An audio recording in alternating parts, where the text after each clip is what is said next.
A black woman walks into a police station to file a simple report, only to have a racist cop throw hot coffee in her face. But she's no ordinary victim. She's the new police chief, and this moment ignites a battle that will shake the entire department. What happens next will change everything, and you won't believe how it ends. Before we continue this powerful story, let us know where you're watching from. If you enjoy stories like this, subscribe to the channel, because tomorrow we have another powerful story you won't want to miss. Maya Grant stepped through the precinct doors just like any other citizen might. The worn linoleum beneath her feet was stained from years of footsteps, scuffs, and spilled coffee, worn smooth in places where officers hurried by with tired urgency. The fluorescent lights overhead flickered with a rhythm that seemed to pulse uneasily in the stale air. A faint smell of old coffee and dust lingered, weaving into the fabric of the building's tired atmosphere. Her footsteps echoed softly as she moved deeper into the precinct. Maya, a black woman in her mid-50s, wore a simple dark blouse tucked neatly into faded jeans. Her hair was tied back modestly, and she carried no badge, no escort. She wanted to blend in, to appear as any ordinary citizen who came to file a report. Yet, the weight of her presence seemed to ripple through the room. At the front desk, a mountain of paperwork lay piled high, the disarray a silent testament to the indifference that had settled here long ago. A half-drunk cup of coffee, cold now, sat neglected next to a keyboard.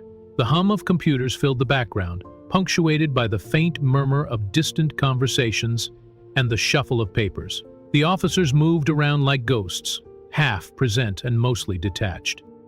Eyes glanced up briefly at Maya but quickly turned away, dismissing her like any other problem, to be ignored. The officers' expressions were unreadable masks, some with subtle sneers, others with bored indifference. To them, she was just another complaint, a disruption to their routine. The air was thick with unspoken tension, a silent warning that Maya was walking into a place hardened by years of unchecked power and quiet complicity. Maya's heart beat steadily. She noticed the coldness of the precinct, the coldness of the walls, the coldness in the stairs. But she didn't hesitate. She moved forward with quiet confidence, scanning the room carefully, aware of every shift in posture and glance, every whispered word stifled by the fear that lingered in the space. The precinct was a powder keg, and Maya was about to ignite the spark. Behind the front desk, Brian Kessler sat like a man who ruled the precinct with a blend of intimidation and entitlement. Broad-shouldered and built like a linebacker, his graying hair was cut short, and his eyes, cold and calculating, seemed to look through people rather than at them. The moment Maya approached, Kessler barely lifted his gaze from his computer screen, his fingers tapping lazily on the keyboard. "What do you need?" he barked, the irritation lacing his tone like venom. His words felt like a slap, sharp and unwelcoming. He wasn't interested in questions or explanations, only in shutting down what he perceived as trouble. Maya's voice was steady, unwavering. "I'm here to file a report," she said calmly. "A theft?" Kessler let out a mocking laugh, loud enough for the nearby officers to hear. "Let me guess," he sneered. "A phone? Maybe a purse? Trust me, lady, those things never turn up again." His smirk carried a contempt that stung deeper than the words themselves. But Maya held his gaze, refusing to flinch or look away. Her calm defiance only seemed to irritate him further. He stood abruptly, grabbing his coffee cup with a casual but threatening air. The room shrank as he closed the space between them, the officers around shifting uncomfortably, but remaining silent, caught between fear and uncertainty. "You know better." Kessler's voice dropped low, rough with menace. "People like you should know their place. We've got real work to do here, not time for your petty problems." The word petty hung heavy, dripping with disdain. Maya didn't move an inch. She stood tall, unblinking, as if daring Kessler to follow through on the threat behind his words. Then, without warning, Kessler flicked his wrist. The hot coffee tipped over, splashing across Maya's face and down her blouse. The hiss of the liquid burning skin echoed in the sudden, stunned silence of the room. The drip of coffee falling to the cracked tile floor was the only sound that lingered after the shock. Maya staggered back a step. One cheek burned fiercely from the heat, but her eyes stayed locked on Kessler's, burning with a quiet fury hotter than the coffee that scalded her. For a moment, the entire precinct held its breath. Chris Meyer, a young rookie standing near the break room door, clenched his fists so tightly his knuckles turned white. He took a hesitant step forward, but froze under Kessler's icy glare. No one else dared move. No one else dared speak. Kessler smirked, stepping back, the cup still dripping in his hand. "Consider that a lesson in respect," he muttered, before turning back to his desk, as if nothing had happened. Maya stood motionless for a moment, her hand slowly lifting to wipe the scalding coffee from her face. The heat burned like fire against her skin, but she refused to let the pain show. Her breath was steady, even as the sting radiated across her cheek. The hot liquid dripped from her chin, tracing a path down her blouse, a visible mark of the humiliation inflicted upon her in front of the entire precinct. Yet, Maya's eyes did not waver. They locked onto Brian Kessler's smirking face, with a fierce intensity, a fire burning deep within that defied his attempt to diminish her. The room hung in a heavy silence, the kind that pressed down on everyone's chest, suffocating yet electrifying. The officers nearby shifted uncomfortably, their eyes darting between Maya and Kessler. Some looked away, unable or unwilling to witness the raw injustice unfolding before them. Others stood frozen, caught in the crossfire of loyalty and fear, trapped between wanting to intervene and the chilling reality of the consequences they might face. A few forced themselves to appear indifferent, but their clenched jaws and tight fists betrayed the discomfort that simmered beneath their calm facades.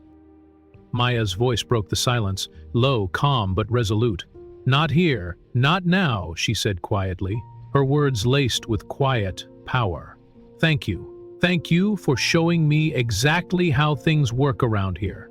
There was no bitterness, no anger in her tone, only a clear, unwavering statement of fact. She refused to be reduced to a victim in that moment. Instead, she transformed the humiliation into a declaration of strength, a signal to everyone watching that this was only the beginning of something far greater. Kessler's smirk faltered for a brief second, the hint of uncertainty flickering behind his eyes, but pride pushed it back into place, and he leaned back in his chair, tapping lazily on his keyboard as if nothing had happened. He believed he had won, that he had reasserted his dominance in the precinct, but he had underestimated Maya's steeliness, the depth of her resolve, and the quiet fire burning within her. Maya's mind was racing even as her exterior remained composed. She knew the long road ahead, the battles that would be fought not just against Kessler, but against a culture steeped in fear, silence, and complicity. This moment was a turning point. It was the spark that would ignite change, but only if she could harness it with courage and strategic strength. Inside, she felt a mixture of emotions, the sharp sting of physical pain, the weight of humiliation, but also an unshakable sense of purpose. The coffee was a symbol, a visible scar inflicted by arrogance and hatred, but it was also a mark of her defiance. Maya knew she could not afford to break or falter. Too many depended on her strength, not just the officers who hoped for reform, but the community that deserved justice. Her eyes scanned the room once more, taking in the silent complicity of the officers around her. Some would never speak up. Others might never support her openly. But Maya understood that change often began in silence, in small acts of courage, in the resilience of one determined voice. Her footsteps ahead of me on the desk, her silhouette steady against the flickering fluorescent lights. As she walked down the hallway, the cold hum of the precinct surrounded her. The distant ringing phones, the shuffling papers, the murmured conversations fading into the background. Each step was a beat in a growing drum of resistance, a rhythm that promised transformation. Maya carried herself with the coffee dignity of someone who had faced adversity before and emerged stronger. She refused to let the coffee's sting define her. Back at his desk, Kessler tapped the keyboard with a forced calmness, but the moment had unsettled him more than he cared to admit. Unconsciously, his fingers drummed faster, betraying a crack in his armor. For the first time in years, he felt the tremors of a challenge he hadn't anticipated. Maya Grant was no ordinary adversary, and his old tactics would have to evolve if he wanted to maintain control. The precinct, a place once ruled by silence and intimidation, had just shifted. The lines were being redrawn, and Maya stood at the forefront, ready to push forward with quiet defiance, unwavering resolve, and a vision for justice that no amount of hot coffee or threats could extinguish. The hallway outside the precinct's cramped break room was quiet, a stark contrast to the simmering tension inside. Maya Grant leaned against the cold wall, her arms crossed tightly, as she waited for Deputy Chief Samuel Owens. The dull hum of flickering fluorescent lights overhead echoed faintly in the silence. When Owens appeared, his tall, broad-shouldered frame filled the narrow corridor. His face was etched with concern, deep lines around his eyes telling stories of years spent navigating the complexities of law enforcement. He studied Maya carefully, as if trying to read what lay beneath her composed exterior. "Are you all right?" Owens asked, voice low but heavy with unspoken meaning. "I've heard about what happened back there." Maya nodded, her jaw set firm. "I'm fine," she replied, voice steady but carrying the weight of everything she was about to shoulder. "But this precinct, there's more going on here than anyone lets on." Owens sighed, rubbing a hand over his tired face. "It's been a long time since anyone wanted to change things around here. You've stepped into something bigger than you realize." Taking a deep breath, Maya let down her guard, just enough to reveal the truth she'd kept close since stepping inside the building. "I'm not just any citizen here," she said quietly. "I'm your new police chief." Owens blinked, surprise flashing across his eyes before it was replaced by a cautious respect. "I should have guessed. That fire in your eyes, it's not something you hide easily." Maya's gaze hardened with resolve. "I'm here to change this place, to root out the rot. But I need allies, Owens. I need to know who I can trust." The deputy chief gave a slow nod. "You have me, but it's going to be a difficult fight." In the brief pause that followed, Maya's mind drifted back to her childhood. Memories of her grandmother Evelyn, a fiery civil rights activist whose voice had shaped Maya's earliest ideas of justice and courage. She remembered standing beside Evelyn at protests, feeling the raw power of resistance and the painful sting of oppression. Evelyn had told her once, "Justice isn't given, it's taken." Those words echoed in Maya's heart as she looked back at Owens, knowing the battle ahead was about much more than a single man or moment. It was a fight for the soul of the entire precinct. Brian Kessler sat behind his cluttered desk, the low hum of the precinct fading into the background as his mind drifted back decades. The worn photograph before him showed a younger Harold Kessler in uniform, a man proud, stern, but trapped by a world shifting faster than he could accept.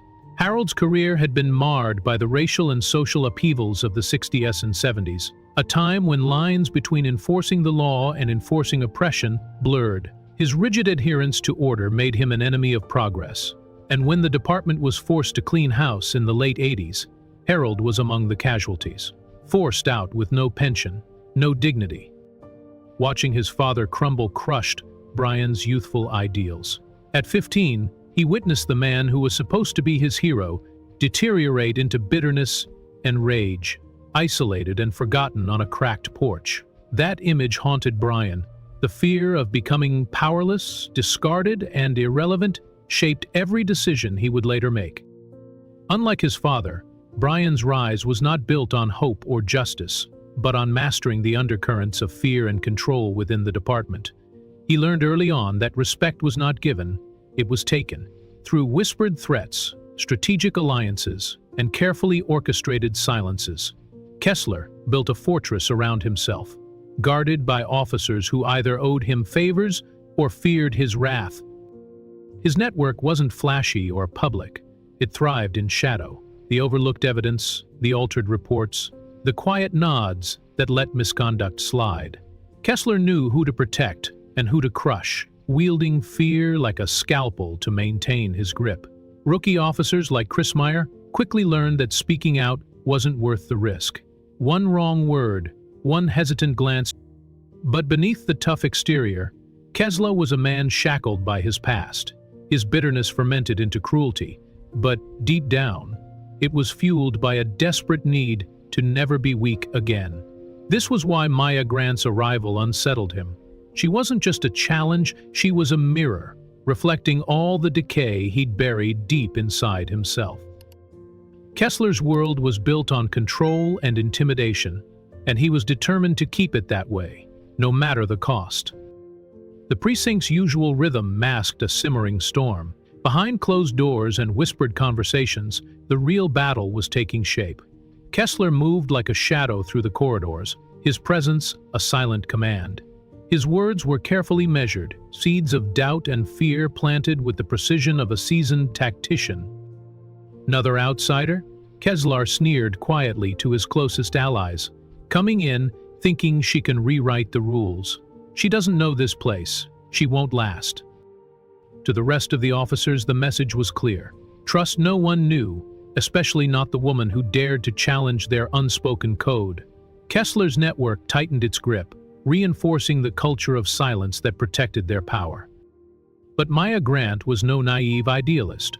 She saw through the veneer of camaraderie and sensed the fear lurking beneath.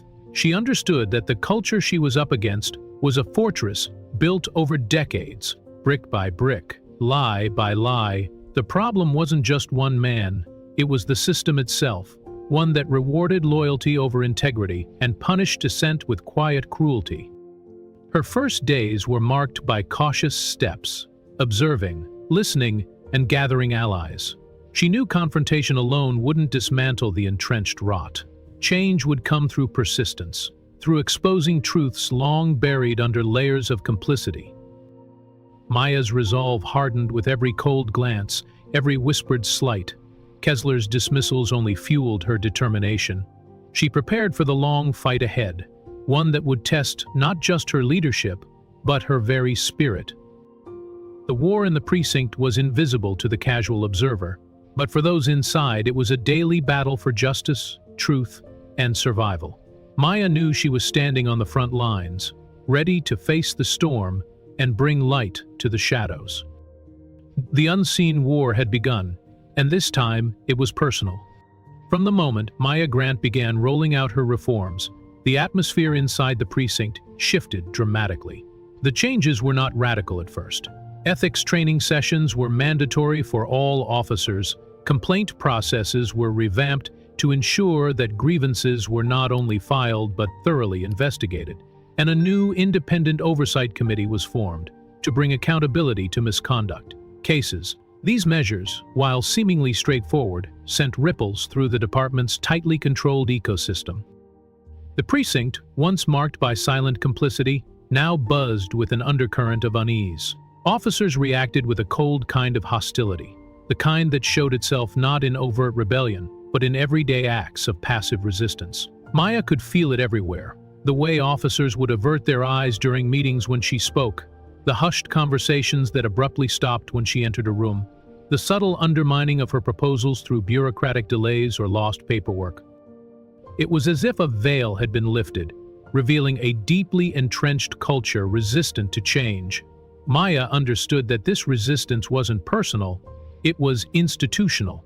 The department had long operated under unspoken rules, rules that protected those in power and silenced those who dared to challenge the system.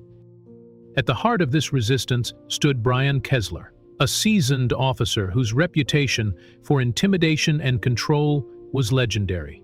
Kessler didn't confront Maya openly. Instead, he employed subtle, insidious tactics to erode her authority.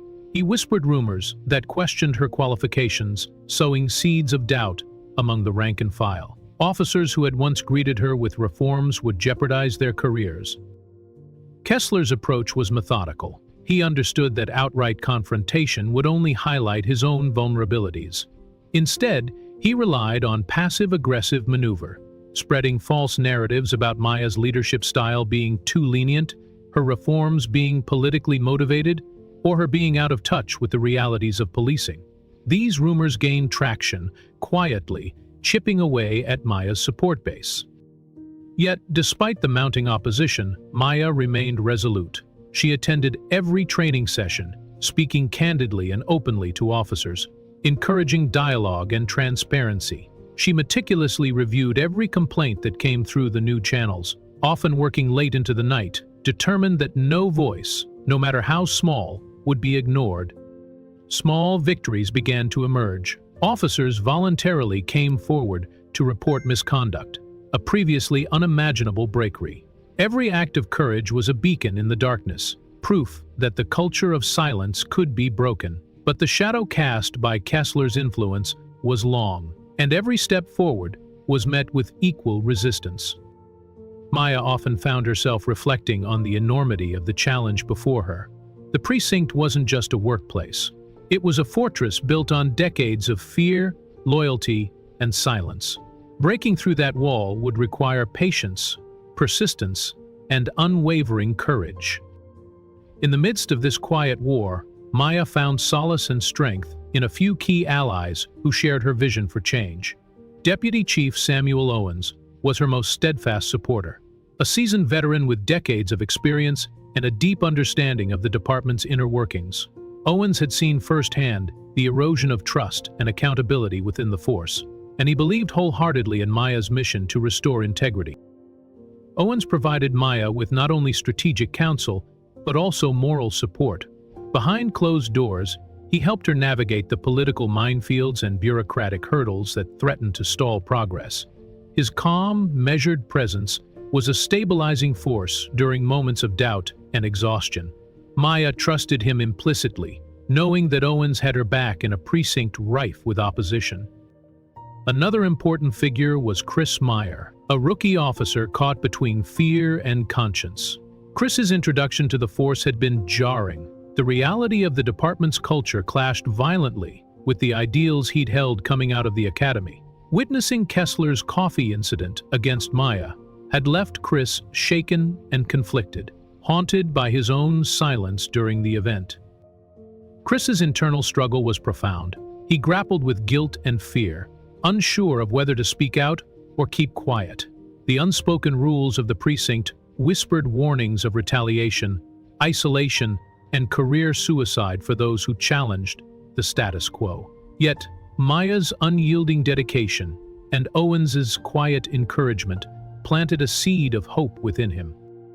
Recognizing the necessity of trusted support, Maya carefully began assembling a small, discreet team committed to reform. These officers, scattered throughout different units and ranks, shared a quiet determination to dismantle the culture of silence and abuse. Their work was often behind the scenes, gathering information, supporting victims of misconduct, and providing critical insights into the department's shadowy inner workings. The group had to operate cautiously. Any hint of dissent was met with swift consequences. Yet, even within the shadows, these acts of quiet solidarity were powerful. They represented cracks in the facade Kessler had built, subtle but growing vulnerabilities in the once impenetrable system. Late-night meetings in Maya's office became moments of strategic planning and emotional reinforcement. Owens, Chris, and a handful of trusted officers would gather, sharing updates and brainstorming ways to counter Kessler's influence. Those meetings reminded Maya that, while the battle was silent and slow, it was very real, and the people fighting it were brave beyond words. Maya often thought about how change wasn't just about policies or procedures. It was about building trust, fostering courage, and lighting the way for those afraid to step forward. Her small team was the beginning of a new legacy, one grounded in accountability and hope. As the internal battle raged, Kessler shifted his strategy, turning to a more public arena, the media. He understood the power of perception and the vulnerability of a leader under scrutiny. Kessler architected a calculated smear campaign aimed at discrediting Maya Grant and turning the community against her. Digging deep into her past, Kessler and his allies unearthed old cases, incidents, and associations that could be twisted into scandalous narratives. Personal attacks emerged, framed as legitimate concerns but designed to undermine Maya's credibility. Allegations questioned her leadership capabilities, insinuated favoritism, and magnified any perceived missteps. Anonymous sources fed damaging information to local news outlets, igniting a firestorm of gossip and speculation. Headlines screamed about a controversial new chief and questions about integrity. Social media buzzed with misinformation, and community protests erupted, their chants fueled by half-truths and outright falsehoods. Signs appeared overnight, and bring back order, reflecting a community divide and uncertain. The protests, though loud, were often misinformed, manipulated by Kessler's network to create an illusion of widespread dissent. Maya faced this storm with remarkable composure. Instead of responding defensively or engaging in heated exchanges, she embraced transparency. She invited journalists to the precinct, held open forums with community leaders, and provided clear evidence of her reform agenda. She knew that combating misinformation required more than facts. It demanded openness and trust. Her calm and honest approach gradually began to soften the hardened narratives. Some media outlets started investigating the sources of the smear campaigns, revealing Kessler's fingerprints behind the chaos. The protests continued, but cracks began to show. Community members started questioning the motives behind the attacks, wondering who truly benefited from the disruption. Maya's focus on truth and transparency became a beacon amid the noise. In quiet moments, Maya contemplated the magnitude of the battle. She understood that Kessler's attacks were more than personal. They were systemic defenses designed to preserve a broken status quo. But she also knew that with each press conference, each open dialogue, she was reclaiming the narrative and building a foundation for lasting change. Though the war was far from over, Maya's unwavering resolve and commitment to honesty ignited hope. The movement for reform was growing stronger, fueled by courage and the refusal to accept injustice. The path ahead would be long and difficult, but Maya Grant was prepared to lead the fight.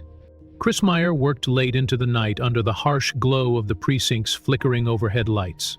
The archive room was a labyrinth of dusty filing cabinets and aging cardboard boxes, the stale air thick with the scent of old paper and forgotten secrets. As he pulled open drawer after drawer, his fingers trembling slightly, it became painfully clear that something wasn't right. Files were missing, important internal affairs reports, complaints from citizens, and personnel files had simply vanished or been tampered with. His breath caught as he discovered shredded remnants wedged between folders, carefully shredded to erase years of documented misconduct. The sheer scale of the erasure hinted at a coordinated effort to protect someone, or something, deep inside the department. Chris's heart pounded. This wasn't just a cover-up. It was a systematic destruction of truth. Near the back of the archives, behind other folders stacked haphazardly, he found a small, misplaced file folder. Inside, crisp emails with timestamps, carefully hidden financial documents, and memo notes told a damning story. Bribery, falsified reports, and cover-ups spanned years and linked officers like Brian Kessler to powerful city officials who shielded them from consequences. Chris sat back in his chair, overwhelmed but resolute. These weren't just papers. They were the threads of a corrupt tapestry, the key to unraveling a dangerous system. He understood the stakes. Exposing this network would provoke fierce retaliation from those who'd spent decades building their empire on fear and silence. The next morning, Chris handed the folder to Maya Grant. Her sharp eyes scanned every page, the weight of the revelation settling deep in her bones. Maya's mind raced. This was no longer just a fight against one rogue officer. It was a battle against a sprawling web of corruption embedded in the very fabric of the city's power structure. The reality of the danger hit them both. The deeper they dug, the greater the risk. Exposure wouldn't just mean public scrutiny. It could mean personal attacks, threats, and worse. But for Maya, the risks were necessary. These cracks in the wall of silence were the first sign that change was possible. Gathering her core team, Maya shared the evidence. The room was thick with tension, but beneath it was an unspoken commitment to justice. Eyes locked with hers, steely and determined. This was the moment where the quiet fight began to transform into a movement. The fight to dismantle decades of corruption had truly started. The precinct was no longer just a workplace. It had become a battleground. The lines of loyalty were drawn, and the air was thick with suspicion and quiet hostility. Brian Kessler, sensing the pressure building against him, escalated his campaign of intimidation with unnerving precision. The threats grew bolder, darker, more direct. One evening, Chris Meyer left the precinct alone, his steps echoing on the empty parking lot. The night was still, but a shadow lurked. An unmarked black sedan idled near the edge of the lot, engine humming softly like a predator waiting to strike. As Chris approached his car, the hairs on the back of his neck stood on end. His heart hammered against his ribs. The driver's side window rolled down, but no one was there. A chilling voice whispered through the darkness, "Back off, Meyer, this is your only warning." The engine roared to life and the car sped away, disappearing into the night. The message was unmistakable. Kessler's reach extended into the shadows, and no one was safe. Despite the fear gnawing at him, Chris's resolve hardened. That night, lying awake in his small apartment, the weight of the threat pressed on him, but so did the knowledge that silence was complicity. If he backed down now, the corruption would only deepen. He knew what he had to do. Inside the precinct, Maya faced a rising tide of opposition. The subtle smiles and polite nods from days before had turned into cold stares and whispered conversations that stopped abruptly when she entered a room. The isolation was palpable, yet Maya was undeterred. She convened secret meetings with her closest allies, Chris and a handful of brave officers who still believed in justice. Together, they crafted strategies to shield whistleblowers and safeguard evidence. Every phone call was encrypted, every meeting held behind closed doors, every step taken with the utmost caution. Maya's leadership shone brightest in those moments of darkness. She reassured her team that fear was natural, but must never dictate their actions. They were the flicker of light in a precinct shadowed by decades of silence and abuse. Kessler's tactics were ruthless. He spread lies and rumors to fracture their unity. Yet the small circle of Trussell's secrets held fast. The battle within the precinct was quiet, invisible to most, but beneath the surface it raged fiercely. For every whispered threat Kessler delivered, Maya and her allies responded with quiet defiance, steeling themselves for the long, grueling fight ahead. This was no longer just a struggle for reform, it was a fight for survival. Despite the suffocating pressure, the fight for justice began to gain unstoppable momentum. The courage of a few brave souls broke through the walls of fear that had long imprisoned the precinct. Whistleblowers, who had endured years of intimidation, stepped forward, sharing their stories of abuse, cover-ups, and betrayal. Their testimonies were raw and painful, revealing a system steeped in corruption, but finally cracking under the weight of truth. Community voices rose like a tide, no longer willing to be drowned out by the machinery of silence. Vigils lit the precinct's steps, flickering candles casting a hopeful glow against the harsh stone. Social media campaigns exploded overnight, rallying supporters from every corner, spreading the message of resistance and reform far beyond the city limits. Activists and local leaders stood shoulder to shoulder, demanding accountability and transparency, echoing Maya's call for change. The media's attention sharpened, investigative journalists digging deeper into Kessler's past and the precinct's culture of silence. Reports exposed a network of corruption, financial misappropriation, and abuse of power that shocked even the most cynical. Questions once whispered now thundered loudly. How long had this rot been allowed to fester? Who else was complicit? The community's trust in the police, already fragile, was fractured. Amidst the storm, Maya remained a pillar of strength. She engaged directly with the public, hosting town hall meetings, listening to grievances, and outlining her vision for a reformed department. Her message was steady and unwavering. Change would be hard and slow, but it was possible with persistence and unity. While Kessler's faction threw misinformation and fear into the mix, Maya chose transparency as her armor. refusing to be silenced or distracted. Inside the precinct, the atmosphere shifted. Officers who had once averted their eyes now sought Maya's guidance. The quiet resistance transformed into a growing movement of conscience within the force. The silent walls that had protected corruption were crumbling, one brave voice at a time. But Maya knew the battle was far from over. The momentum was a powerful wave, but waves can crash and recede. The true test lay ahead, sustaining the fight, protecting the vulnerable, and dismantling an entrenched system built on decades of fear and control. With every new piece of evidence uncovered, every protest marched, and every story shared, the foundations of Kessler's empire trembled. The tide was turning, the cracks were widening. And with relentless determination, Maya and her allies prepared for the inevitable confrontation that would decide the future of the precinct and the city it served. The press conference hall was packed beyond capacity. A sea of eager reporters, flashing cameras, and microphones clustered tightly together as the room hummed with anticipation. The usually impersonal government building had transformed into a stage for a momentous turning point, a reckoning that would expose years of darkness behind the precinct's walls. Maya Grant stepped forward, calm but commanding, the folder of evidence thick in her hands. The weight of the moment pressed on her chest like a physical force. But she stood tall, eyes scanning the crowd as murmurs rippled through the room. This was no ordinary announcement. This was a reckoning, a revelation of truth.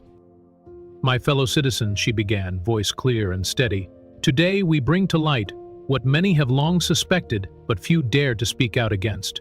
With deliberate precision, Maya unfurled the layers of deceit, bribery schemes, abuse of power, systematic cover-ups, and obstruction of justice. Names were named, officers and city officials intertwined in a web of corruption that had eroded public trust for decades. As she laid out the timeline of crimes, the room grew increasingly charged. Reporters exchanged glances, scribbling notes, and cameras zoomed in to capture every inflection of her voice. The evidence was overwhelming.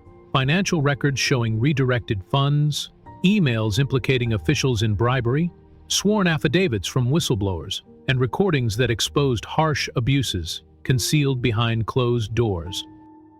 Across the city, screens flickered to life as news outlets broadcasted the live event.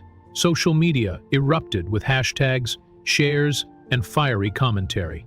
For some, the revelation sparked outrage and calls for immediate action. For others, a sense of relief, finally a figurehead willing to challenge the long-standing system. Inside the precinct, tension crackled through the air like electricity. Officers whispered anxiously, some casting furtive glances at Maya's face broadcast on their phones. A few wore expressions of shame, others of fear. Brian Kessler sat rigid behind his desk, hands clenched, eyes darting with barely concealed panic. His usual sneer had faded into a grimace. Despite Kessler's aggressive denials and public attacks on Maya's credibility, the tide was turning. His defenses were no longer impermeable. His network of allies began to waver as the city's attention focused squarely on him. For Maya, this moment was not a victory celebration, but the opening salvo in a war to dismantle a corrupt empire. The press conference closed amid a storm of questions, the reporters' voices overlapping in a chaotic crescendo. Yet Maya stood firm, letting the storm rage while silently preparing for the battles yet to come. The city had been shaken awake, and she was determined to guide it toward justice. Within hours of the explosive press conference, the precinct was engulfed in controlled chaos. Federal investigators, internal affairs officers, and city law enforcement converged on the station, with arrest warrants in hand. The weight of the moment was unmistakable, the slow unraveling of a man who had long operated as if above the law. Brian Kessler's confident posture faltered for the first time in years as he was confronted with the cold reality of arrest. The cuffs snapped around his wrists with a metallic finality, echoing through the tense precinct halls like a death knell. The smug grin that once masked his ruthlessness dissolved, replaced by a mixture of disbelief, anger, and a flicker of fear he had never allowed himself to show. Maya watched from a distance, her expression a blend of quiet satisfaction and solemn awareness. This wasn't an endpoint. It was a critical juncture. Kessler's fall was a breakthrough in exposing the rotten core of the precinct's culture, but it was only the beginning of the arduous journey toward true reform. Behind the scenes, the ramifications rippled quickly. Kessler's arrest sent shockwaves through the ranks, fracturing alliances and emboldening the silenced. Whistleblowers stepped forward, feeling safer in the knowledge that the system was being held accountable. Chris Meyer, the once reluctant rookie, stood taller, buoyed by the proof that standing for justice could make a difference. But the shadows of power were long. Kessler's loyalists did not disappear quietly. Quiet threats circulated, subtle warnings aimed at those who dared to cooperate with the investigation. The danger escalated, but so did Maya's resolve. She understood that uprooting such entrenched corruption demanded resilience stronger than ever before. As Kessler was led from the precinct, cameras flashing in unison, Maya addressed the crowd gathered outside with a steady voice.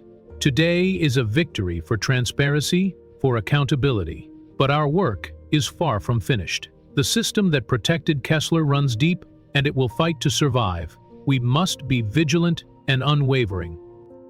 The public, galvanized by the moment, rallied behind her words. The arrest had symbolized hope, yet also underscored the need for ongoing vigilance. Maya's vision extended beyond one man. It was a call to rebuild a culture of integrity, respect, and true service. In the immediate aftermath of Brian Kessler's dramatic arrest, the city felt like it had been jolted awake from a long, uneasy slumber. The precinct, once a fortress of silence and intimidation, now reverberated with whispered conversations and uncertain glances. The walls seemed to close in on those who had previously wielded power, unchecked, while others found themselves cautiously hopeful for the first time in years. Inside City Hall, the mood was frantic, yet fragile. Officials hastily convened emergency meetings behind closed doors, desperate to contain the fallout. Damage control teams scrambled to draft statements that struck a careful balance between condemnation and reassurance, attempting to calm a public already stirred by years of frustration and distrust. But no amount of spin could fully suppress the swelling wave of public demand, not just for Kessler's removal.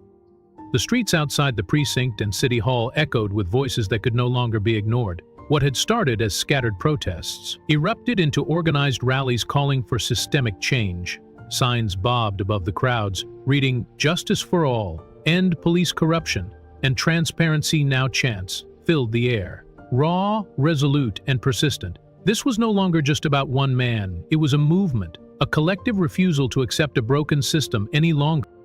Maya Grant, fully aware of the historic gravity of the moment, took the helm in navigating the city through this turbulent transition. She spearheaded a series of community engagement initiatives, town halls, listening sessions, and public forums intended to bring the voices of the unheard to the forefront. These gatherings were raw and emotional. People shared stories of pain, neglect, and injustice. For Maya, these sessions were both heartbroken and galvanizing. She absorbed each account with a solemn vow to rebuild not just a police force, but a culture rooted in accountability and respect. Her presence at these meetings was a steady beacon for those who felt betrayed by the system, proof that leadership could be empathetic and fierce in equal measure. Within the precinct, Maya's reform efforts began to ripple through the ranks. The once impregnable walls of complicity and silence started to show cracks. Officers who had maintained a quiet compliance with corruption now wrestled with newfound doubts. A handful began to speak up, emboldened by the arrest and Maya's unwavering stance. The introduction of new complaint processes and ethics trainings challenged old habits and attitude, pushing the department toward transparency. Deputy Chief Samuel Owens and Chris Meyer became pivotal figures in this internal shift. Owens, with decades of experience, guided hesitant officers through uncertain times, reminding them of the oath they had taken. Chris, the rookie who had transformed from a silent bystander into a vocal advocate, became a symbol of the change many hoped for. His story resonated deeply, inspiring others to confront their fears and join the fight for reform. Yet, despite these advances, Maya never allowed herself to be complacent. She understood that real change required more than arrests and public statements. It demanded persistent effort, vigilance, and a willingness to confront uncomfortable truths at every turn. The scars left by years of abuse could not be healed overnight, and trust, once broken, was fragile and slow to mend. In quieter moments, Maya reflected on the weight of her responsibility. The burden of leading a city through upheaval pressed heavily on her shoulders, yet beneath the exhaustion, a fierce determination burned brighter than ever. She remembered her grandmother Evelyn's words about fighting for justice with relentless courage. That legacy fueled her resolve as she looked toward the long road ahead. Meanwhile, the political arena grew increasingly charged. Some officials attempted to distance themselves from the scandal, while others sought to capitalize on the momentum for reform to bolster their own positions. Media scrutiny intensified, magnifying every misstep and decision. Maya navigated this storm with measured grace, always centering the voices of the community and those committed to genuine change. The aftermath of Kessler's arrest marked not an end but a turning point, a catalyst for a broader reckoning. The city's eyes were now open, its demands clear. The path forward was daunting and fraught with resistance, but the tide had unmistakably shifted. Maya Grant stood at the crossroads of history, steadfast in her mission. The fight for justice was far from over, but with each step, each truth unveiled, the foundation for a new era was being laid, one built on transparency, accountability, and hope. The investigation into Brian Kessler's misconduct soon revealed layers of corruption that stretched well beyond his own actions. As Maya Grant and her team sifted through reams of documents, they began to uncover a network of influence and deceit embedded deep within city politics. At the heart of this tangled web was Mark Calloway, a powerful city official whose shadow had long protected officers like Kessler from accountability. Calloway's name appeared repeatedly in confidential emails, financial records, and internal communications. Funds intended for community programs were rerouted, evidence of bribes exchanged, and several key complaints mysteriously vanished. The team realized they were dealing not with isolated acts of corruption, but a sophisticated system designed to shield those in power. Maya convened with Deputy Chief Owens, Chris Meyer, and her core investigative team in a quiet conference room. The weight of what they had uncovered hung heavily in the air. The documents told a grim story. Calloway had used his influence to maintain a network that protected abusive officers, manipulated public perception, and crushed dissent from within. Kessler had been just one piece of a larger puzzle. Political pressure began mounting swiftly. Calloway's reach extended deep into City Hall, local media, and influential business circles. Rumors circulated about attempts to undermine Maya's leadership and stall the investigation. Anonymous threats crept in, cryptic phone calls, shadowy figures watching their movements, and unsettling signs that the team was under surveillance. Despite the dangers, Maya's resolve never wavered. She pushed her team harder, working late nights and chasing every lead. The battle was no longer just about cleansing the police force. It was a fight to restore the integrity of the city itself. The stakes were now higher than ever. Exposing Calloway's network meant risking retaliation from those who had benefited from decades of silence and complicity. Maya held a late-night meeting, rallying her team with steady determination. "We're not just fighting one man," she said. "We're fighting an entire system that's been built on lies, fear, and corruption. But truth is a powerful weapon, and together we're going to use it." As she spoke, the room pulsed with renewed energy, an unspoken promise that this war would not be lost. Inside the precinct, the atmosphere was thick with tension and uncertainty. Though the arrest of Brian Kessler marked a seismic chase, the fight for real change was only just beginning, and the internal battles that Maya faced were far more complex and deeply rooted than anyone had anticipated. Many officers who had once quietly tolerated the status quo found themselves at a crossroads. Some resisted fiercely, clinging to old loyalties and traditions, unwilling or afraid to let go of the comfort that familiarity and silence provided. They whispered in hallways, cast suspicious glances at Maya's reform efforts and quietly questioned the legitimacy of her authority. To them, Maya was an outsider, an idealist trying to impose impossible changes on a system they believed was too broken to fix.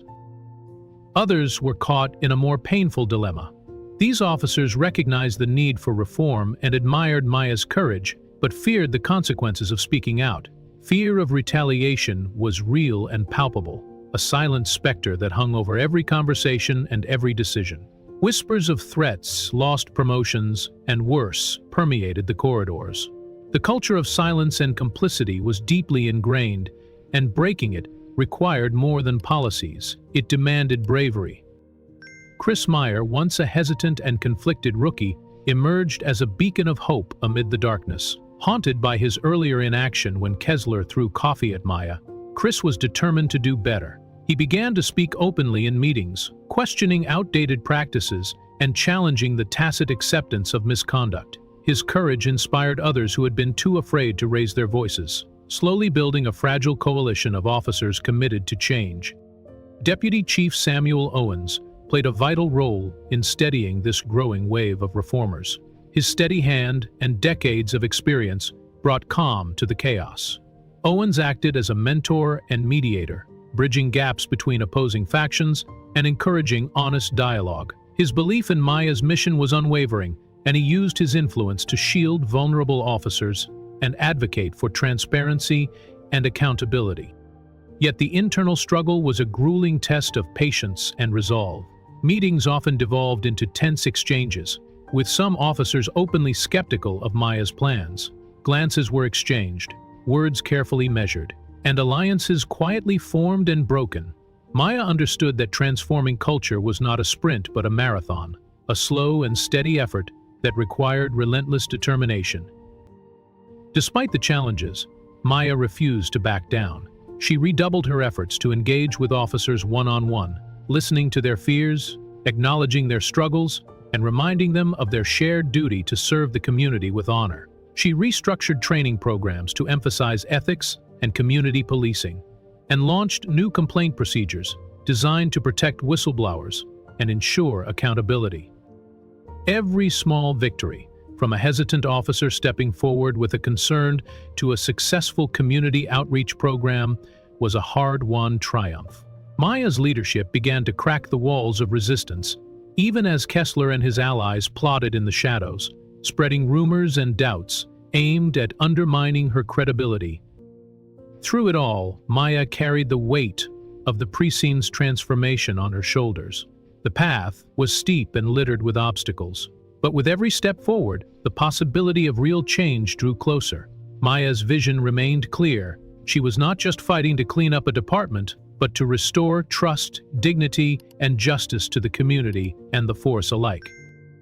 Outside the precinct walls, Maya Grant's quest for reform was sparking a fierce and complicated public reaction, one that was both galvanizing and deeply divisive. To many in the community, Maya represented a beacon of hope, a strong, principled leader willing to confront decades of abuse and corruption head-on. Local activists, civil rights groups, and ordinary citizens rallied around her, organizing protests, petitions, and social media campaigns that demanded accountability and systemic change. The energy among her supporters was electric, streets filled with vibrant signs and chants. Community meetings swelled with passionate voices calling for transparency and justice. Maya's face became synonymous with resilience and integrity, inspiring people who had long felt silenced and marginalized.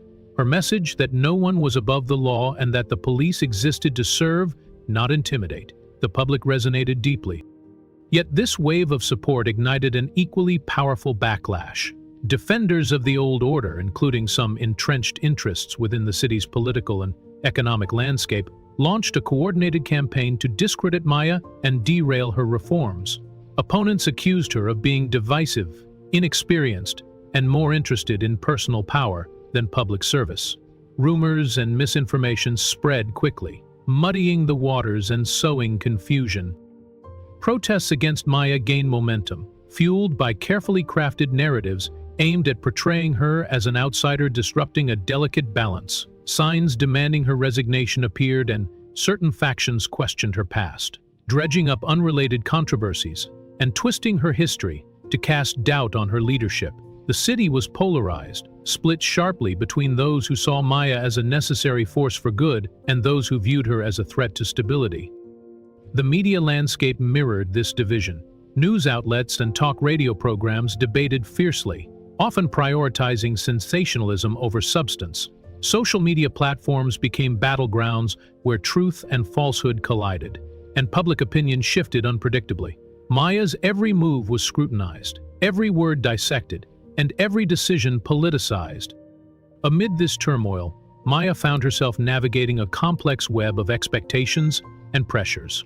She was accountable not only to the community, but also to a city government wary of unrest and resistant to change. She faced relentless questions from reporters, demands from activists, and subtle threats from political adversaries. The weight of the public eye was immense, and moments of doubt threatened to creep in.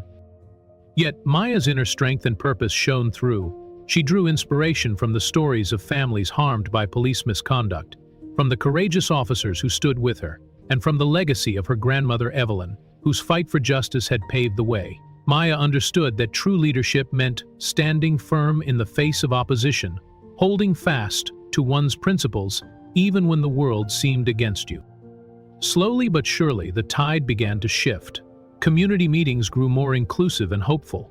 Dialogues between the police and citizens became more open, and the walls of mistrust started to crumble. Maya's commitment to transparency and accountability created space for healing and collaboration. Still, the journey ahead was daunting. The backlash was relentless, and the forces opposing change were powerful and deeply entrenched. But Maya knew that meaningful progress was never easy or quick. It was a continuous struggle, one that demanded courage, resilience, and an unyielding belief in the possibility of a better future. As the sun set over the city, Maya stood at her office window, watching the ebb and flow of protests and support. The fight for justice was far from over. But with every step forward, the promise of transformation grew brighter. Maya Grant was ready. The courthouse buzzed with an energy that was almost electric, an undercurrent of anticipation, fear, and hope weaving through the crowded hallways. Today was unlike any other day in recent memory. For the first time in decades, those who had lived in the shadows of silence were stepping into the light. Whistleblowers, individuals once bound by fear and loyalty to a broken system, stood before judges, reporters, and the public to reveal truths that had long been buried. Each testimony was a shard of glass, piercing through the thick veneer of denial that had protected years of abuse and misconduct there. Voices, steady but laced with emotion, recounted harrowing tales of violence, intimidation, and betrayal. Stories of officers who had twisted the badge into a tool of oppression, of evidence hidden or destroyed, and of complaints dismissed or erased. The words echoed in the courtroom, filling the space with a mix of grief, anger, and determination. Maya sat poised at the front, her face a calm mask that concealed the storm inside. Every revelation chipped away at the fortress of silence and impunity Kessler and his cronies had built. She felt the weight of every accusation as if it were her own, but also the spark of justice lighting a fire deep within her. The room felt charged as the old guard watched, some with clenched jaws, others with furtive glances, all feeling the shifting ground beneath them. When attempts were made by Kessler's defenders to discredit the witnesses, questioning their motives, their memories, their credibility, Maya's voice rose, firm and unwavering. She didn't just defend the whistleblowers. She stood for every silenced victim, every injustice swept under the rug. Her presence alone was a testament to resilience, a signal that the tide was turning. Outside, news crews streamed live updates, capturing every poignant moment. Citizens watched in rapt attention, the stories resonating far beyond the courtroom walls.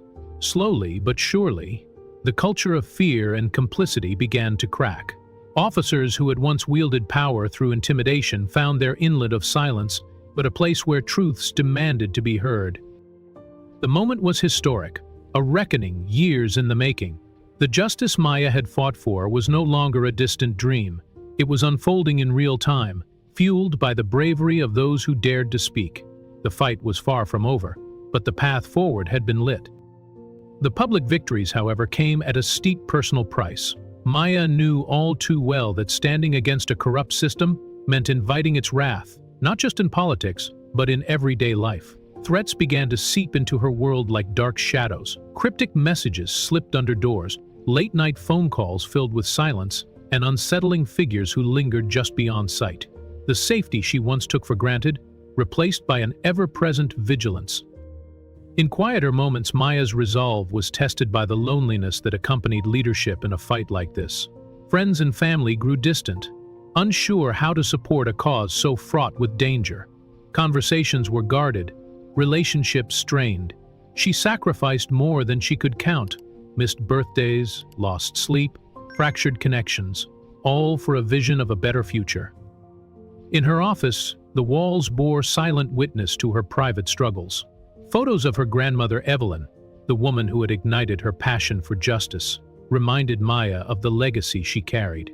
Evelyn's fierce courage in the face of relentless injustice was a beacon during her darkest hours. Maya often found herself retreating into these memories, moments of warmth, strength, and unyielding hope.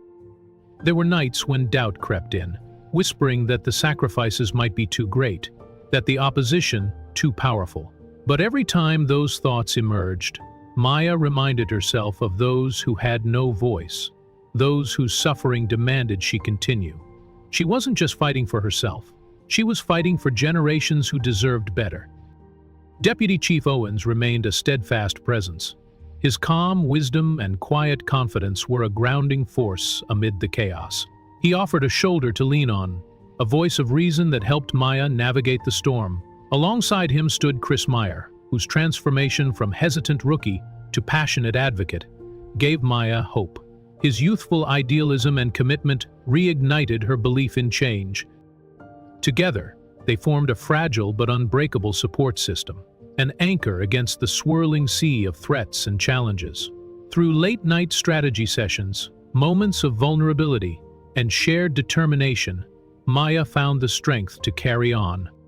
The city held its breath as news of Mark Calloway's indictment spread like wildfire. The man who had long been seen as untouchable, whose name was whispered in the halls of power with reverence or fear, now faced the full force of justice.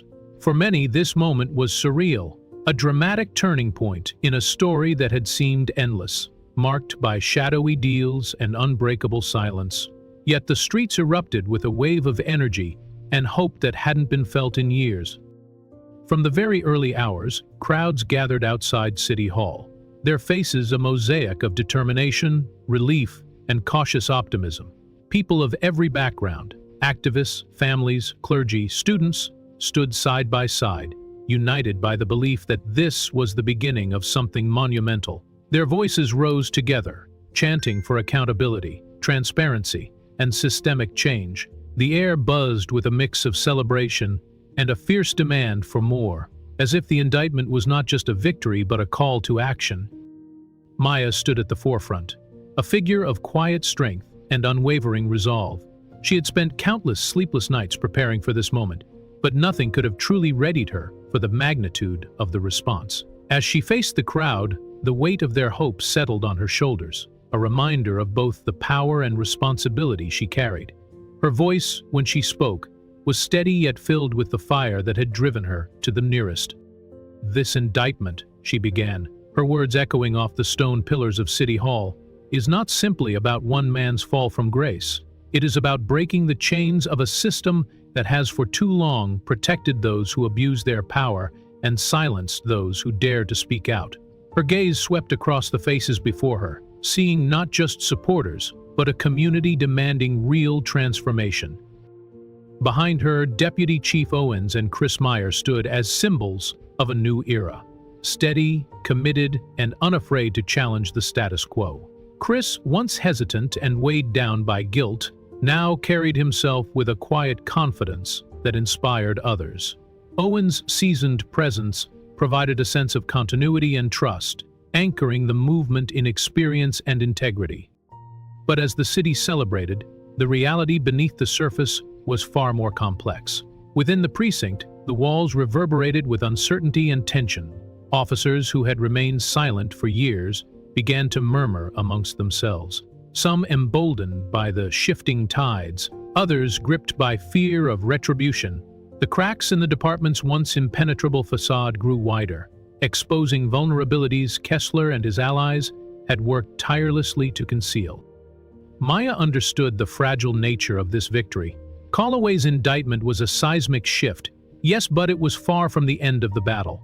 Powerful forces remained entrenched, and the political arena was rife with those willing to fight tooth and nail to protect their interests. She could feel the undercurrents of resistance swirling beneath the surface. Quiet phone calls, the veiled threats, the subtle attempts to discredit her and her team. The challenge ahead was clear: to transform momentum into lasting change, to convert hope into reform that would endure beyond headlines and court dates. Maya and her team doubled down, strategizing late into the nights. Every meeting was charged with urgency. Every decision weighed with the community hung on the balance. Public rallies and community forums multiplied, fueled by a renewed sense of purpose. Voices that had once been silenced now spoke boldly, sharing stories of injustice and calling for accountability. The movement expanded beyond city limits, inspiring similar fights in neighboring communities. Maya's vision of a transparent, just, and community-focused police force began to crystallize in the hearts and minds of the people. Yet Maya also recognized the personal toll this moment demanded. The glare of the spotlight intensified.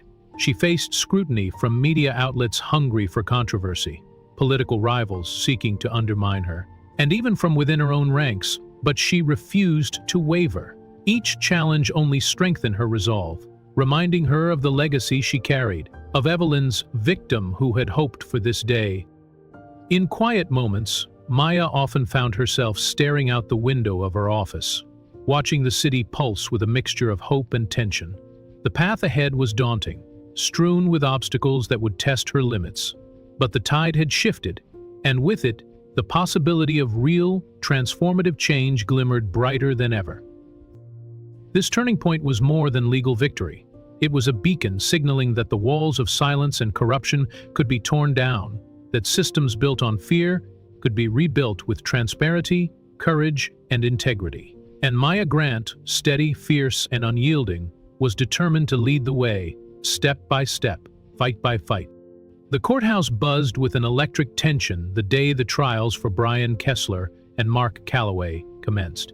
The gleaming marble floors echoed with the hurried steps of attorneys, journalists, and observers, each aware they were witnessing a pivotal moment in the city's fraught history. Maya Grant entered the courtroom with a steady, composed gait, her presence nervous anticipation. Inside, the courtroom was a stage of old wood paneling, rows of worn seats, and the imposing bench where justice would be weighed. The air felt thick, every glance charged with the weight of years of corruption now laid bare.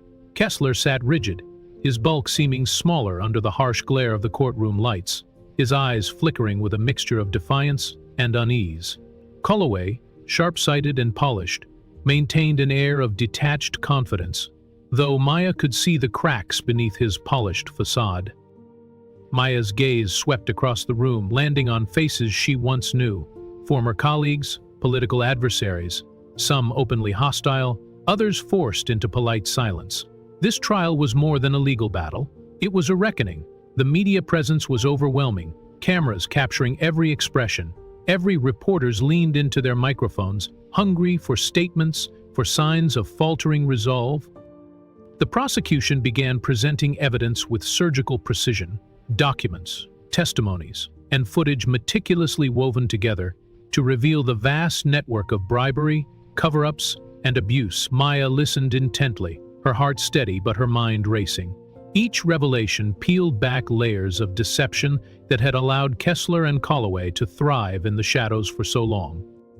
The defense fought hard, attempting to sow doubt, attacking witness credibility, and spinning narratives designed to protect their clients' interests. Yet the weight of truth pressed heavily in the room, the collective story impossible to unravel. Maya's presence seemed to bolster the prosecution, her unwavering commitment a quiet challenge to those clinging to the past. Though the courtroom was the center of attention, Maya knew this battle was far from over. Every word spoken, every piece of evidence admitted, was part of a larger struggle for justice, not just for herself, but for every victim silenced by the system. As the judge called a brief recess, Maya stood outside the courtroom. Taking a moment to breathe, the trial was underway, but so was the long road to healing and reform. Outside the courthouse, the city's pulse quickened. News of the trial had galvanized the community, sparking an outpouring of activism and solidarity. Streets filled with diverse crowds, students, families, clergy, activists, all united in a chorus demanding accountability and change. Signs waved high, bearing slogans like "Justice for all," "End the cover-up," and "Police accountability now." Vigils lit the evenings with candlelight flickering against the darkness, voices raised in song, poetry, and prayer. These gatherings were more than protests. They were affirmations of hope and resilience. Maya watched from afar, touched by the collective spirit and the courage it represented. She took to public speaking with renewed vigor, addressing rallies and community forums with a message of unity and vigilance. Her words struck a balance between acknowledging pain and urging forward momentum. "This is our moment," she told a packed auditorium, her voice steady and impassioned. "We cannot let fear divide us.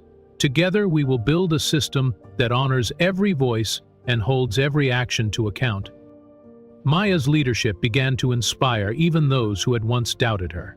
Her visibility brought reassurance to victims and activists alike, fostering a sense of shared purpose. Social media campaigns flourished, amplifying stories of injustice and shining a light on the need for systemic reform. Yet beneath the surface, the battle remained complex. While many rallied to the cause, others resisted the change, clinging to old loyalties and narratives. Maya recognized that transforming a culture steeped in decades of silence and complicity would be arduous. But the energy of the community, their unwavering demand for justice, gave her hope that lasting change was within reach. As protests swelled and community voices grew louder, Maya prepared to face the challenges ahead, knowing that the fight was not just in courtrooms or city halls. It was in every street, every home, every heart, willing to stand for what was right. Behind the polished facade of the courtroom and the visible energy of public rallies, a far more insidious battle raged in the shadows. Kessler and Calloway's allies, well-versed in the art of manipulation and subterfuge, unleashed every weapon in their arsenal to disrupt the pursuit of justice. Their tactics were subtle yet ruthless. Whispers of doubt, veiled threats, last-minute legal roadblocks, and anonymous leaks designed to confuse and disrail the case. Maya's team faced an unrelenting barrage of challenges. Critical witnesses were pressured into silence. Documents mysteriously vanished or were withheld. Attempts to discredit those brave enough to come forward were constant, sowing fear and distrust within the department and the community. The fight was no longer just against individuals. It was against a system determined to protect itself at all costs. Chris Meyer found himself thrust into the center of this quiet storm. The rookie officer, once paralyzed by fear, now embodied courage in the face of intimidation. Each day he navigated through hushed conversations and sidelong glances, aware that every move he made was being watched and judged. He supported whistleblowers with a steady presence, offering reassurance that their voices mattered and that they were not alone.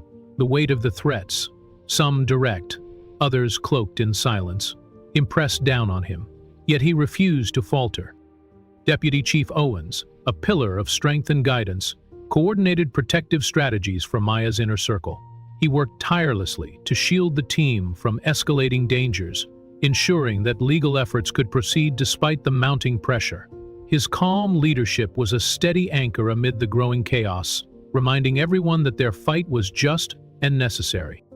Maya herself bore the brunt of these unseen battles with unyielding focus. Her days blurred into nights filled with strategy sessions, evidence reviews, and crisis management. Every new revelation in the trial was met with resistance outside the courtroom, from political interference to targeted media attacks aimed at tarnishing her reputation. Yet, Maya's resolve never wavered. She drew strength from the knowledge that exposing the truth was worth every risk, every sleepless night. This hidden war revealed the true scale of the corruption they were dismantling. It was a web woven deep into the city's institutions, with Kessel and Calloway merely its most visible faces. But even as their allies fought desperately to maintain control, cracks were beginning to show. The resilience of Maya's team and the growing public outcry made it clear the tide was turning. The trial and the movement had grown beyond legal documents and courtroom arguments. They had become a symbol of hope for a city long suffocated by silence and fear. The fight for justice was no longer a secret battle. It was a collective call to action, echoing through every neighborhood, every home, and every heart willing to stand for truth. And through it all, Maya knew one thing with absolute clarity. The path ahead would be treacherous, the resistance fierce, but the pursuit of justice demanded endurance, courage, and an unbreakable will. The unseen battles were only beginning, and she was ready to face them, head held high, unwavering, and determined to see the system fall. The courtroom was packed to the brim, the air thick with tension and anticipation.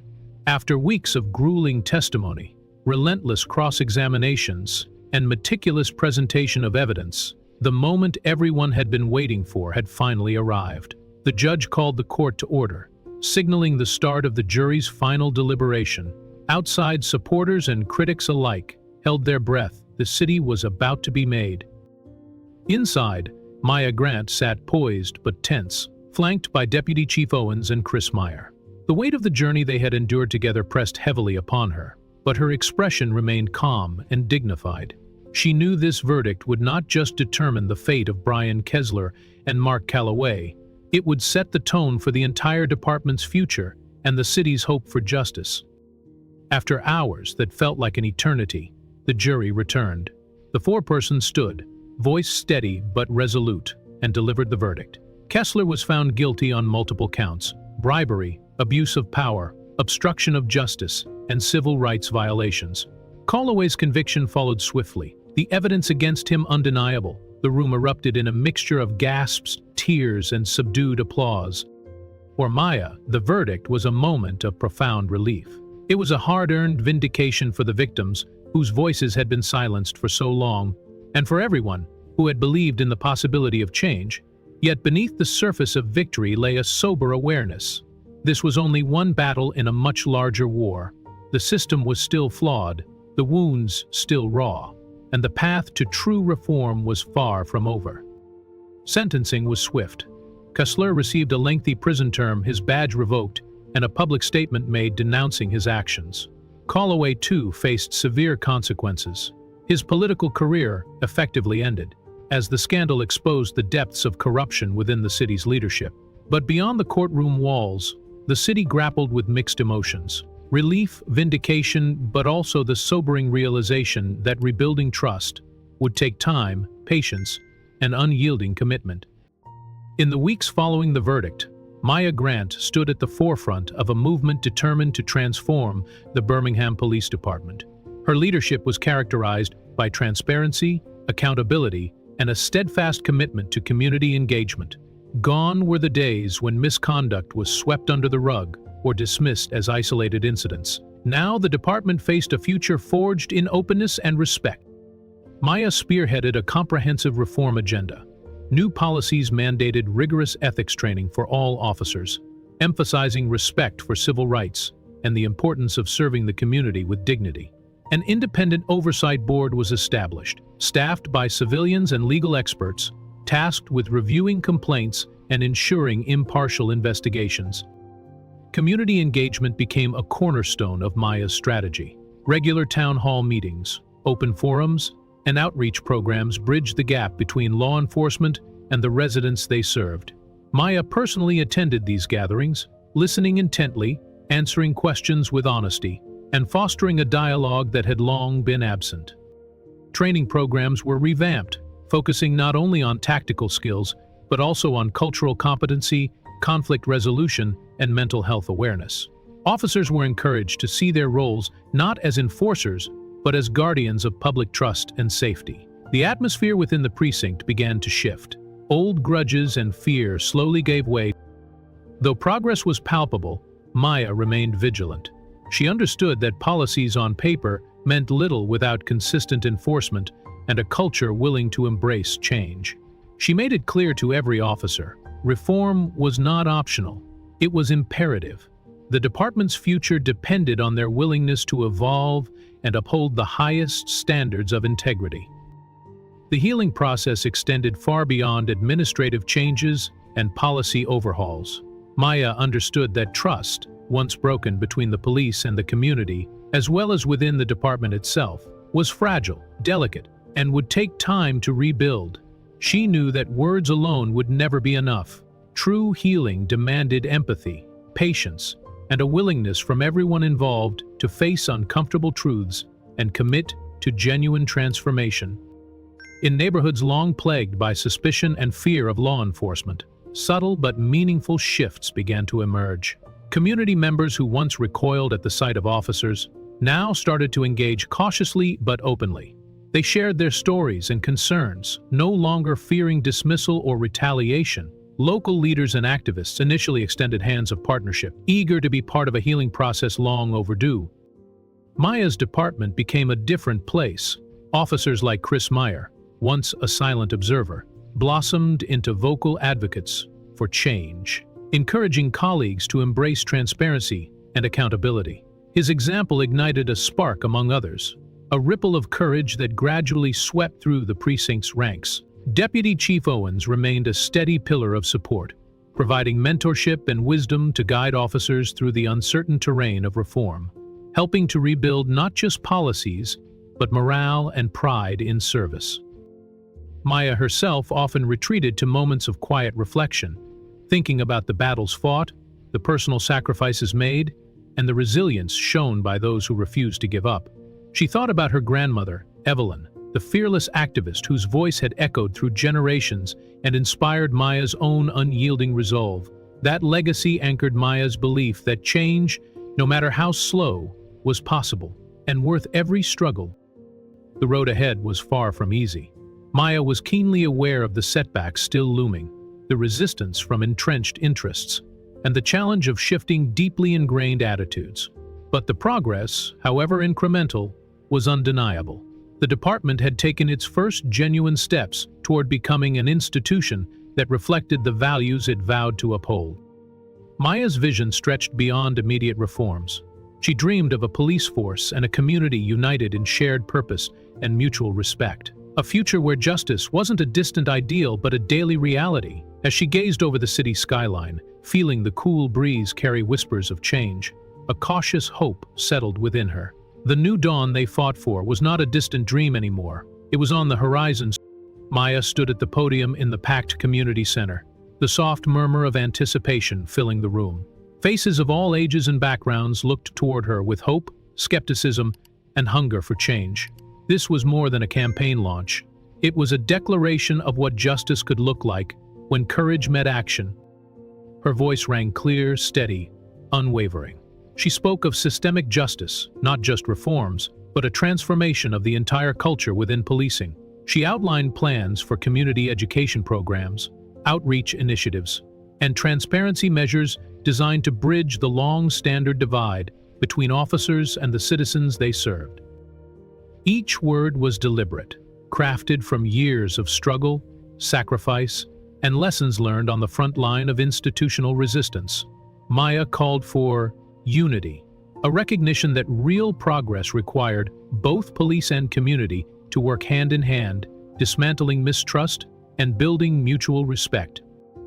Behind her, volunteers handed out brochures outlining new community oversight boards and accessible complaint channels.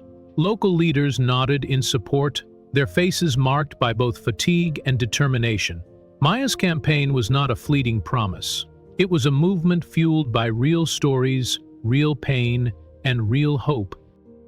She emphasized education, not only for citizens but for officers, urging continuous training on implicit bias, de-escalation, and empathy. This was about changing hearts as much as changing policies.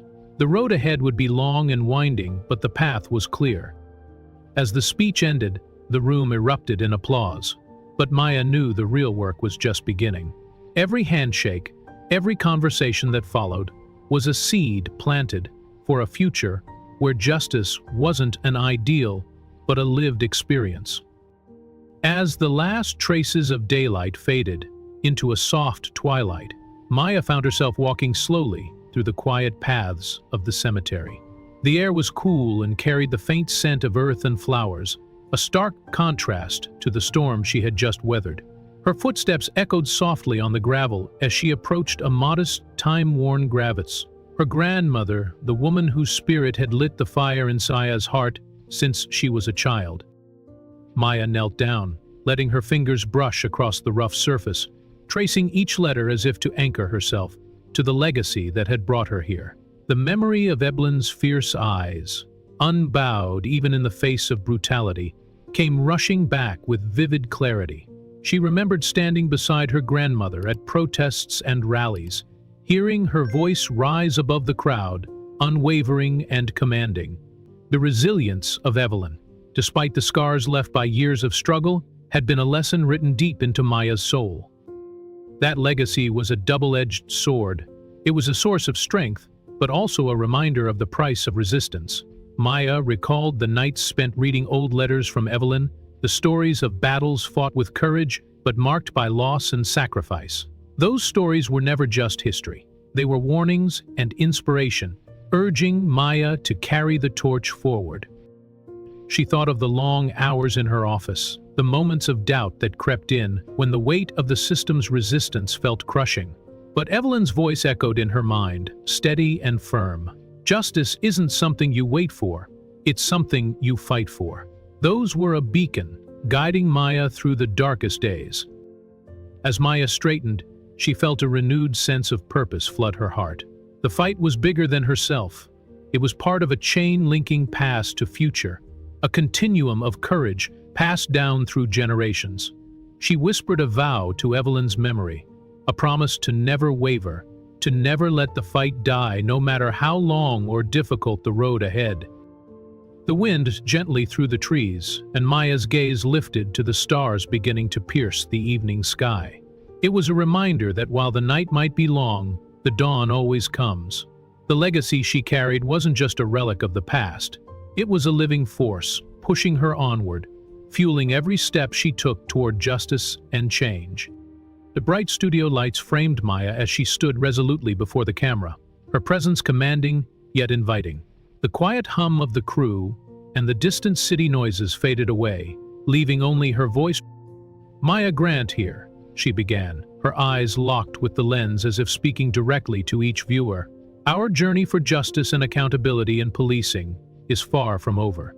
This fight, our fight, is a marathon, not a sprint. It demands courage, resilience, and the unyielding belief that change is possible." She paused briefly, letting the weight of her words settle. Too many have been silenced, overlooked, or pushed aside by systems built to protect power rather than people. But every voice raised in truth pushes us closer to dismantling those systems. Maya spoke candidly about the difficult path ahead, the inevitable setbacks, the moments when hope might waver, and the strength needed to persist. Yet, she also offered hope. Hope born from the small victories, the brave souls who speak out, and communities uniting in shared purpose. Each of us has a role to play. Whether you're marching in the streets, sharing a story that demands to be heard, educating yourself and others, or voting for change, you are part of this movement. Your courage to stand up, even in the face of fear or doubt, is what shapes a future where justice isn't just an ideal, but a reality. She leaned in slightly, her tone softer but no less urgent. "I urge you, don't let the noise drown out your voice. Don't let fear keep you silent. Find your strength in unity. Together we can build a system that respects dignity, embraces transparency, and protects every person equally."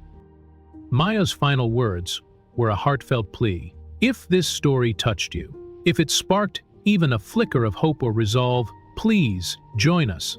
Like, share, subscribe, spread this message far and wide. The power of change lies in our collective will. Let's keep these conversations alive. Let's keep fighting, Because justice, real justice, is worth every... The screen slowly faded to black, but Maya's voice lingered in the hearts of those watching, a rallying cry that the journey continues and that each of us holds a piece of the promise for a better tomorrow.